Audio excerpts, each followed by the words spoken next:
جہاں رشتہ گہرا ہوتا ہے وہاں زبان قبول احتیاط کا تقاضا کرتا ہے. سب سے اہم رشتہ ہے. اللہ نے کسی رشتے کو یہ نہیں کہا کہ یہ میری نشانی ہے. صرف ایک رشتے کو اللہ نے کہا یہ میری نشانی ہے، وہ خامد اور بیوی ہے. تمہیں اولاد دی، اللہ کہتا ہے میری نشانی. تمہیں ماں باپ، اللہ کہتا ہے میری نشانی. ایسے نہیں، صرف ایک رشتہ. من آیاتہ، من آیاتہ، میری بہت بڑی نشانی ہے. ان خلق لکم من انفسکم ازواجا لتسکنوا الیہا، میری بہت بڑی نشانی ہے کہ میں نے تمہیں خامد اور بیوی کے رشتے میں جوڑا.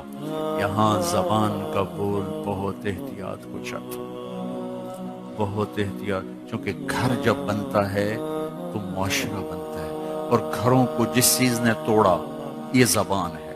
قوم کو جس چیز نے توڑا یہ زبان ہے. معاشرے کو جس چیز نے توڑا وہ یہ زبان ہے. بھائی کو بھائی سے توڑ دیا وہ یہ زبان ہے.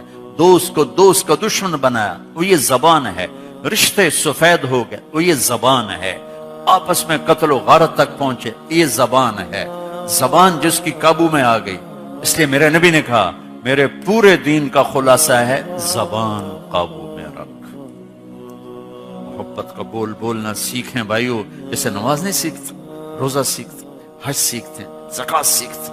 یہ ماں باپ کے ذمہ ہے، میرے ذمہ ہے کہ میں سیکھوں کہ میں ایسا بول کیسا بولوں کہ میں کسی کا دل نہ توڑوں،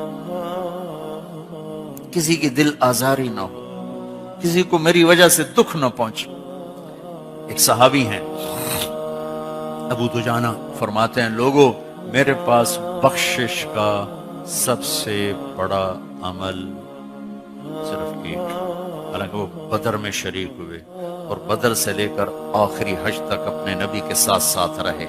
ایسے صحابہ 200-250 سے زیادہ نہیں ہیں، لیکن وہ فرماتے ہیں لوگوں میرے پاس بخشش کا سب سے بڑا عمل ایک ہے کہ میں نے اپنی زبان سے کبھی کسی کو تکلیف نہیں پہنچائی، اور میرے دل میں کسی کے بارے میں کوئی نفرت نہیں.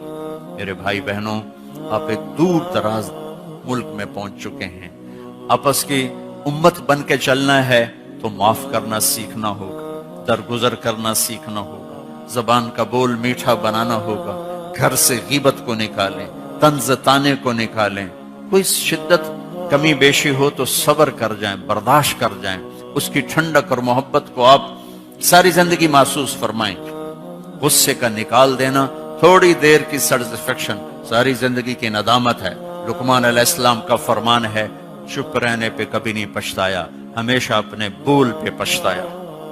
تو بھائیو، اپنے اندر امت بننے کی اگر رونق دیکھنا چاہتے ہیں تو یہ زبان کا بول، زبان کا بول، زبان کا بول، اسے میٹھا بنانے کی کوشش کرو، اسے درگزر کرنے کی کوشش کرو. معاف کرنے کی، گالی کے جواب میں گالی نہ ہو، یا چپ ہو جاؤ یا دعا دو. برائی کے بدلے میں برائی نہ ہو، اچھائی کرو. اللہ کی چھاؤں آپ کے اوپر ہو جائے.